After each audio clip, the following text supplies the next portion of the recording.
നഷ്ടങ്ങൾ ലാഭത്തിനു വേണ്ടി നമ്മൾ അങ്ങനെ ചിന്തിച്ചിട്ടുണ്ടോ? ജീവിതത്തിൽ ചില നഷ്ടങ്ങളൊക്കെ ഉണ്ടായപ്പോൾ എത്രയോ ദുഃഖിച്ച് വിഷമിച്ച് കഴിയുന്നവരാണ് നമ്മളിൽ പലരും. എന്നാൽ അങ്ങനെ ചിന്തിച്ച ഒരു വിശുദ്ധൻ തിരുസഭയിലുണ്ട്. അദ്ദേഹത്തിൻ്റെ പേരാണ് വിശുദ്ധ അൽഫോൻസ് ലിഗോരി. വിശുദ്ധ അൽഫോൻസ് ലിഗോരി വളരെ പ്രശസ്തനായ ഒരു വക്കീലായിരുന്നു വൈദികനാകുന്നതിന് മുമ്പ്. എന്നാൽ വൈദികനായി തീരുവാനായിട്ടൊരു കാരണമുണ്ടായിരുന്നു. വളരെ പ്രശസ്തനായ ഒരു വക്കീലാണെങ്കിൽ കൂടി വളരെ പ്രമാദമായ ഒരു കേസ് അദ്ദേഹം വാദിച്ചു കൊണ്ടിരിക്കുമ്പോൾ ആ കേസിൽ പരാജയം സംഭവിക്കുകയും അദ്ദേഹത്തിൻ്റെ സൽപ്പേര് നഷ്ടപ്പെടുകയും അങ്ങനെ വക്കീൽ പണിയിൽ ഒരുപാട് പ്രതിസന്ധികളിൽ ഉണ്ടാവുകയും ചെയ്തു. അങ്ങനെ ഇരിക്കെ ഈ സഹനങ്ങളിലൂടെ തെറ്റിദ്ധാരണയുടെ കടന്നുപോയപ്പോഴാണ് അദ്ദേഹം ദൈവത്തിലേക്ക് തിരിഞ്ഞതും ദൈവത്തെക്കുറിച്ച് ചിന്തിക്കാൻ ആരംഭിച്ചതും. അത് അദ്ദേഹത്തെ മാനസാന്തരത്തിലേക്ക് നയിച്ചു. അദ്ദേഹം ഒരു പുരോഹിതനായി മാറി. ദിവ്യരക്ഷക സഭ അല്ലെങ്കിൽ റിഡംപ്റ്ററിസ്റ്റ് കോൺഗ്രിഗേഷൻ സ്ഥാപിച്ചത് വിശുദ്ധ അൽഫോൻസ് ലിഗോരിയാണ്. എന്നാൽ എന്ത് സംഭവിച്ചു പിന്നീട്?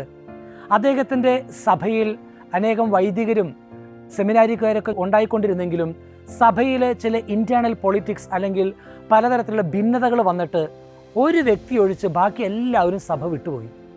അപ്പോൾ അദ്ദേഹത്തിന് സ്വാഭാവികമായിട്ടും ദുഃഖം ഉണ്ടാകണം, നിരാശയുണ്ടാകണം, വിഷമിക്കണം. മാത്രമല്ല വിട്ടുപോയവരെന്ത് ചെയ്തു? വേറെ ഒരു സഭ ആരംഭിക്കുകയും ചെയ്തു. അപ്പോൾ അത് കൂടുതൽ ദുഃഖത്തിന് കാരണമായിട്ട് മാറാം. പക്ഷേ വിശുദ്ധ അൽഫോൻസ് ലിഗോരി എന്തു പറഞ്ഞെന്നറിയാമോ? വിശുദ്ധ അൽഫോൻസ് ലിഗോരി പറഞ്ഞു, സാത്താൻ ഏതെല്ലാം രീതിയിൽ എന്നെ ഉപദ്രവിക്കാൻ ശ്രമിച്ചാലും ദൈവത്തിന് വേണ്ടി ഞാൻ ഏറ്റെടുത്ത ദൗത്യത്തിന് ഞാൻ പിന്മാറുകയില്ല. മാത്രമല്ല ദൈവത്തിന് വേണ്ടി ഞാൻ ചെയ്യുന്ന കാര്യങ്ങൾ ഒരിക്കലും ഉപേക്ഷിക്കുകയില്ല. എന്നിട്ട് അൽഫോൻസ് ലിഗോരി പറയുകയാണ്, ഇത്രയും വ്യക്തികളെ എനിക്ക് എൻ്റെ സഭയിൽ നഷ്ടപ്പെട്ടിട്ടുണ്ടെങ്കിൽ ഞാൻ ദൈവത്തിൽ ആശ്രയിച്ചാൽ എത്ര പേരെ നഷ്ടപ്പെട്ടോ അതിലിരട്ടി ഇരട്ടി ആൾക്കാരെ അല്ലെങ്കിൽ കൂടുതൽ തീക്ഷ്ണമതികളായ സഭാംഗങ്ങളെ എൻ്റെ സഭയ്ക്ക് പ്രദാനം ചെയ്യുവാനായിട്ട് ദൈവത്തിന് സാധിക്കുമെന്നും നഷ്ടങ്ങളെല്ലാം ലാഭമാക്കി മാറ്റാൻ കഴിയുമെന്നും അൽഫോൻസ് ലിഗോരി പറയുകയും വിശ്വസിക്കുകയും ചെയ്തു. ചരിത്രം അതാണ് സാക്ഷ്യപ്പെടുത്തുക. അൽഫോൻസ് ലിഗോരിയുടെ ദൈവാശ്രയത്തിൻ്റെ ഫലമായി, പ്രാർത്ഥനയുടെ ഫലമായി, അത്ഭുതകരമായി പിന്നീട് പതിറ്റാണ്ടുകൾക്ക് ശേഷം അനേകം വൈദികർ ആ സഭയിലേക്ക് കടന്നു വരികയും ലോകം മുഴുവനും പടർന്ന് പന്തലിച്ച് നിൽക്കുന്ന ഒരു സഭയായി മാറുകയും അതോടൊപ്പം തന്നെ അനേകം കർദിനാൾമാർ, അനേകം ബിഷപ്സ്, അനേകം വൈദികരുള്ള ഒരു സഭയായി ദിവ്യരക്ഷക സഭ മാറുകയും ചെയ്തു.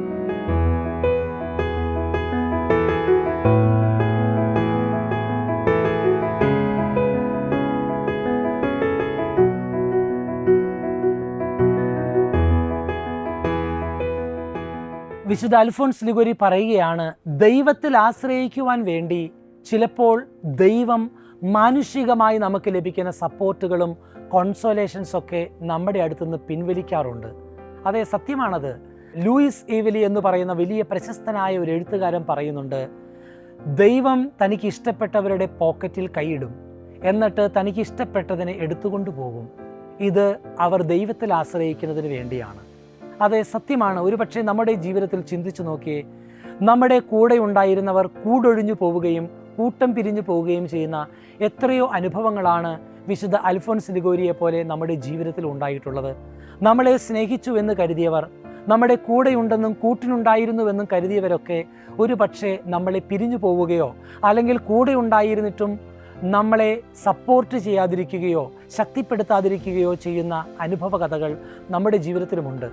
ഇതിലൊന്നും മനസ്സ് മടുക്കാതെ, ദുഃഖിക്കാതെ, നിരാശപ്പെടാതെ വിശുദ്ധ അൽഫോൻസ് ലിഗോരിയെ പോലെ തീക്ഷ്ണതയോടെ, ധീരതയോടെ ദൈവത്തിൽ ആശ്രയിച്ചാൽ എല്ലാ നഷ്ടങ്ങളെയും ലാഭങ്ങളാക്കി മാറ്റുവാൻ ദൈവത്തിന് സാധിക്കുമെന്ന് തന്നെയാണ് വിശുദ്ധ അൽഫോൻസ് ലിഗോരിയുടെ ജീവിതം പഠിപ്പിക്കുന്നത്. ഇതിന് ഏറ്റവും നല്ല ഉദാഹരണമാണ് പഴയ നിയമത്തിലെ ജോബിൻ്റെ പുസ്തകത്തിലെ സംഭവം. ജോബിന് സമ്പത്ത് നഷ്ടപ്പെട്ടു, തൻ്റെ ആടുമാടുകളെ നഷ്ടപ്പെട്ടു, ജീവിതത്തിലെ എല്ലാം നഷ്ടപ്പെട്ട് വളരെ വേദനാജനകമായ അനുഭവത്തിലൂടെ കടന്നു പോകുന്ന സാഹചര്യം. കൂട്ടുകാർ പോലും തള്ളിപ്പറയുന്നു, കുഷ്ഠരോഗിയായി മാറുന്നു. ഇതിനിടയിൽ ജോബ് ദൈവത്തെ തള്ളിപ്പറയാതെ ഇങ്ങനെ ഒരു വാക്ക് ഉച്ചരിച്ചിരുന്നു, എൻ്റെ ചർമ്മം അഴുകി ഇല്ലാതായാലും എൻ്റെ അസ്ഥിയിൽ ഞാൻ എൻ്റെ ദൈവത്തെ കാണും. അങ്ങനെ പറഞ്ഞ ജോബ് ദൈവത്തെ തള്ളിപ്പറയാതെ ജീവിതാന്ത്യം വരെ ദൈവത്തിൽ ആശ്രയിച്ചപ്പോൾ ജോബിൻ്റെ പുസ്തകത്തിൽ അവസാനത്തെ അധ്യായത്തിൽ നമ്മൾ വായിക്കുന്നുണ്ട്, ജോബിന് നഷ്ടപ്പെട്ടതെല്ലാം 7 ഇരട്ടിയായി ദൈവം തിരിച്ചു കൊടുത്തു. നമുക്ക് നഷ്ടപ്പെട്ടതെല്ലാം ദൈവത്തിൻ്റെ കയ്യിലുണ്ട്. നമുക്ക് നഷ്ടപ്പെട്ടവരെല്ലാം ദൈവത്തിൻ്റെ കൂടെയുണ്ട്. നാം ഒന്ന് പ്രാർത്ഥിച്ചാൽ, നാം ഒന്ന് ക്ഷമിച്ചാൽ, നാം ഒന്ന് ദൈവത്തിന് വിട്ടുകൊടുത്താൽ ആ മേഖലകളൊക്കെ അനുഗ്രഹങ്ങളാക്കി മാറ്റുവാൻ, ലാഭങ്ങളാക്കി മാറ്റുവാൻ നമ്മുടെ ദൈവത്തിന് സാധിക്കുമെന്ന് വിശുദ്ധ അൽഫോൻസ് ലിഗോരിയുടെ ജീവിതം പഠിപ്പിക്കുന്നു. ബിസിനസ് തകർന്നവർ ഒരുപക്ഷെ ഈ സംഭവം കേൾക്കുന്നുണ്ടായിരിക്കാം. ജീവിതത്തിൽ പരാജയപ്പെട്ടവർ ഒരുപക്ഷെ ഈ സംഭവ കഥകൾ കേൾക്കുന്നുണ്ടായിരിക്കാം. നിങ്ങൾ വിശ്വസിക്കുക, നിങ്ങളുടെ ജീവിതത്തിൽ ദൈവത്തിന് അത്ഭുതം പ്രവർത്തിക്കുവാൻ ഒരു ഫ്രാക്ഷൻ ഓഫ് സെക്കൻഡ് മതി. അതിനുവേണ്ടി നിങ്ങൾ വിശ്വാസത്തോടെ കാത്തിരിക്കുക, ദൈവത്തിൽ ആശ്രയിക്കുക. വിജയം നിങ്ങളെ കാത്തിരിക്കുന്നു, അത്ഭുതം നിങ്ങളെ കാത്തിരിക്കുന്നു.